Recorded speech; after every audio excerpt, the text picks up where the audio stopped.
Docteur Robert Sebag, bonjour. Bonjour. Merci d'accueillir Sanofi Aventis TV. Que voulez-vous dire exactement par accès aux médicaments?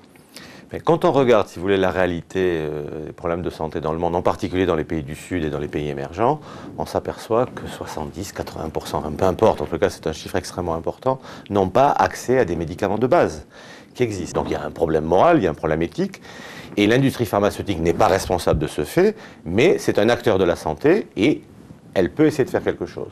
Donc c'est la raison pour laquelle, au sein de Sanofi Aventis, on a créé une direction dédiée spécifiquement à ce problème-là, en particulier pour les pays du Sud, et qui intervient dans 7 domaines thérapeutiques dans lesquels on peut apporter quelque chose.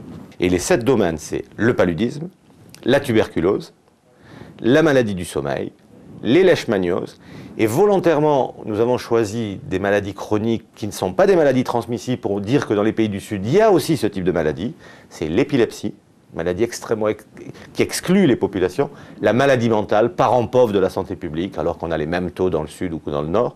Personne ne s'intéresse à la maladie mentale. Et le dernier, c'est les vaccins, puisque Sanofi Aventis est le premier producteur mondial de vaccins. Donc pour ces 7 domaines, si vous voulez, ce qu'on essaie de faire, c'est de dire, bon, est-ce qu'on peut améliorer l'accès du médicament aujourd'hui? Mais le médicament est une petite partie de la réponse. Donc construction d'outils, d'information, d'éducation, de communication. Je prends un exemple. Si vous prenez le paludisme, les maires, on a fait des enquêtes, ne connaissent pas le lien entre le moustique et la maladie. Alors comment voulez-vous qu'elles utilisent des moustiquaires imprégnés si elles ne savent pas que le moustique est responsable de la maladie? Donc c'est bien d'avoir le traitement de la crise, mais c'est bien aussi de connaître l'origine, après assécher les gîtes larvaires, les points d'eau, etc. Donc ça c'est important. La recherche. On a des solutions aujourd'hui, mais on sait par exemple sur le paludisme aussi, mais même sur la tuberculose, qu'il y a des résistances sur les produits actuels. Que demain il y aura des résistances. Donc il nous faut une innovation. Donc un aspect recherche. Et puis l'aspect le plus important, c'est l'aspect économique. À quel prix nous allons vendre ces médicaments, soit directement aux patients, soit à travers les gouvernements, soit à travers les organisations internationales, en sachant qu'aujourd'hui la santé publique est prise en compte par les politiques, elle est prise en compte par la communauté internationale.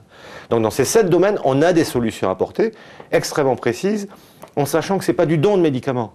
Alors ce n'est pas humanitaire au sens où on l'entend dans les ONG, c'est une modification du modèle économique. Il faut changer le modèle économique. Ça veut dire qu'en fonction des ressources, il y aura des prix différenciés de médicaments. Qu'en fonction des populations les plus faibles, on peut le faire à prix coûtant. Alors, on ne perd pas d'argent, on n'en gagne pas, mais d'un autre côté, on fait tourner aussi nos usines. Ça veut dire que, si j'ai bien compris, ça va bien au-delà du médicament, si finalement vous travaillez à l'apport de solutions thérapeutiques. Si vous prenez la tuberculose, par exemple, le traitement de la tuberculose, ça dure 6 mois.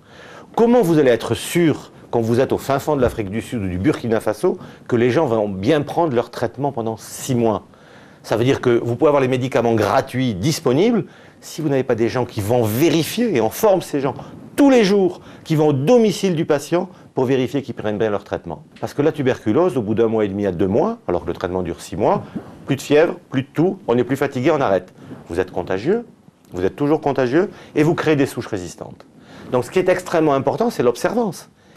Alors, quelle est l'importance que le groupe Sanofi Aventis accorde à cette mission? Visiblement, c'est un vrai département, c'est pas si habituel que ça. Est-ce que vous pouvez nous parler un peu de ça? Si vous voulez, c'est un département dédié. C'est pas un gadget de communication, c'est pas une organisation humanitaire.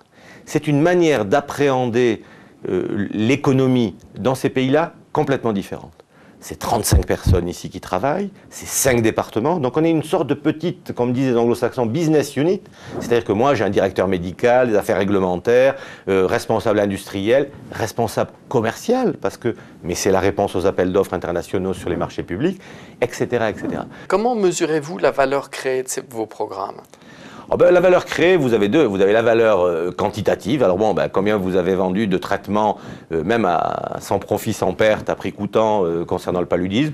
Sur 2009, ça sera autour de 20 à 25 millions. Quand je dis 25 millions de traitements, c'est 25 millions de personnes qui ont eu une crise de paludisme qui peut être mortelle.